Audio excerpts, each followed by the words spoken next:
Selamat sore Bu, selamat sore Kak. Perkenalkan nama saya Febriana Sabit Semling dengan NIM 11323060. Di sini saya akan menjelaskan laporan proyek hasil base data saya. Dengan deskripsi proyek pengenalan base data sistem informasi rumah kamera bertujuan untuk merancang dan mengimplementasikan sebuah base data yang efisien dan terstruktur untuk mendukung operasional sebuah rumah makan. Proyek ini akan melibatkan proses perancangan base data, termasuk normalisasi untuk memastikan kehandalan dan konsistensi data. Dan itu akan dibuat juga data definition language dan data manipulation language yang diadaptasi dari base data pada proyek akhir satu sebagai dasar implementasi.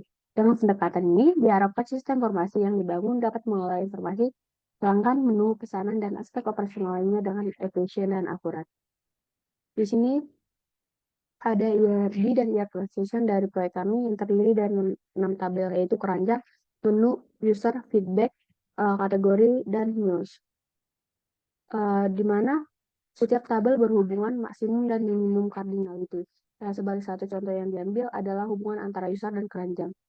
Untuk maksimum cardinality, satu user dapat memiliki banyak keranjang dengan hubungan one to many. Kemudian untuk minimum cardinality, satu user harus memiliki minimal memiliki satu keranjang dengan relationship one to one. Kemudian normalisasi. Setiap tabel yang ada pada rancangan yang telah kami buat sudah normal dan tidak perlu dilakukan normalisasi karena sudah tidak ada redundansi data. Karena setiap tabel sudah melewati satu NF, di mana setiap atribut pada tabel hanya memiliki nilai atomik atau tunggal, dan setiap kolom memiliki nama yang unik dan tidak ada pengulangan baris. Setiap tabel sudah melewati DNF karena setiap tabel tidak memiliki ketergantungan fungsional dan hanya terdiri dari satu primary key pada tabel. Untuk 3NF juga sudah melewati karena tidak ada transitive referensi dalam sebuah tabel.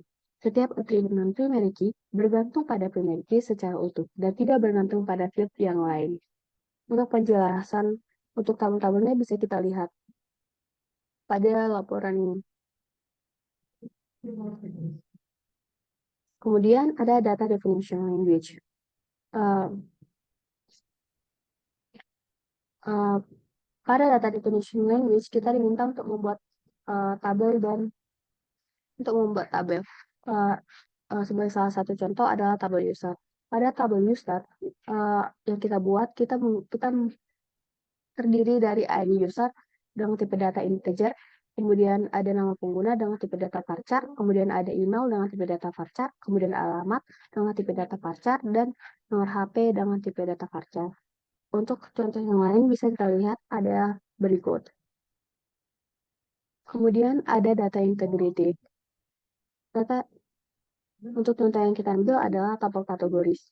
Pada tabel kategoris, kolom ID telah ditetapkan sebagai primary key. Kemudian kolom ID user memiliki foreign key yang merujuk dari ID user di tabel user untuk memastikan integritas referensial. Kemudian ada constraint not null yang juga telah ditetapkan pada kolom ini sehingga dinilai tidak dapat nol. Kemudian ada constraint FK kategoris ID users berfungsi untuk menegakkan integritas referensial antara tabel use dan kategoris untuk mencegah masuknya data yang tidak valid untuk menjaga konsistensi data. Contoh yang lain bisa kita lihat pada berikut. Kemudian dummy data. Dummy data digunakan untuk memasukkan data ke dalam tabel dengan perintah insert into. Pada tabel ini, dummy data yang kita buat pada tabel ini dapat kita lihat sebagai contohnya itu di select all from kategori untuk memastikan data dummy yang sudah masuk ke dalam tabel yang kita buat sebelumnya.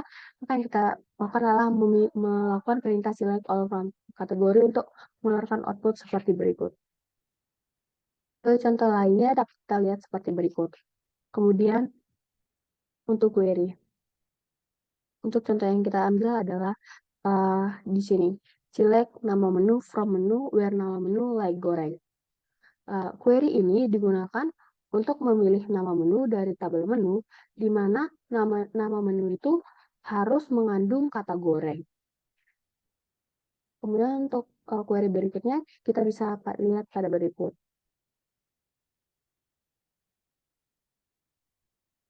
Kemudian,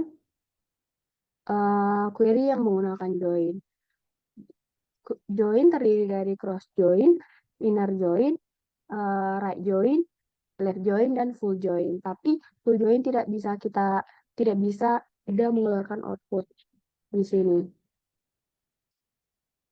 Sebagai salah contoh, di sini saya untuk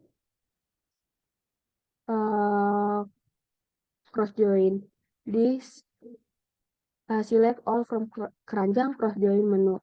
Di sini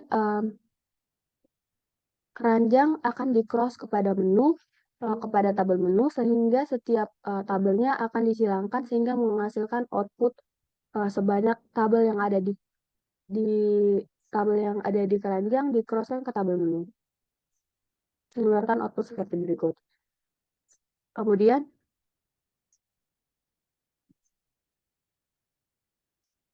untuk subquery, kita akan mengambil contoh berikut. Select nama pengguna, email from user, select nama pengguna, email from user, where ID user in, select distinct ID user from keranjang. Query ini meminta base data untuk mengembalikan kolom nama pengguna dan email dari tabel user untuk setiap pengguna yang memiliki entry dalam tabel keranjang. Ini dicapai dengan menggunakan subquery dalam clause where. Query tersebut mengambil ID pengguna yang unik dari tabel keranjang. Dan clause where utama menggunakan in untuk memfilter hasil dari tabel user berdasarkan ID pengguna yang dikembalikan oleh subquery. Berikut adalah output dari perintah ini. Sekian hasil presentasi saya, Bu. Jika ada kesalahan, saya mengucapkan terima kasih.